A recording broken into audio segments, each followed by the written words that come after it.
The time is now 6:57 on this Monday morning. Here's what you need to know before you go. Overnight, a ninth straight night of U.S. strikes on Iranian military targets. And as the war ramps up, so does its costs. The U.S. military said Sunday it recovered remains while searching for an American service member missing since an Iranian missile and drone attack in Jordan that killed 2 other U.S. service members on Friday.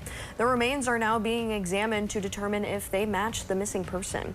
At least 17 service members have been killed since the war began nearly 5 months ago.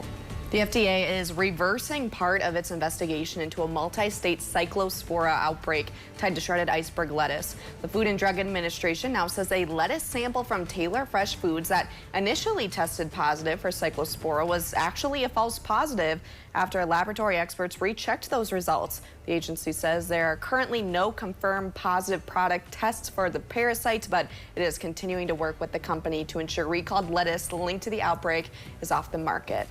Turning to the wildfires up north, fire officials sat down with community members last night at the Vermillion Campus Auditorium in Ely.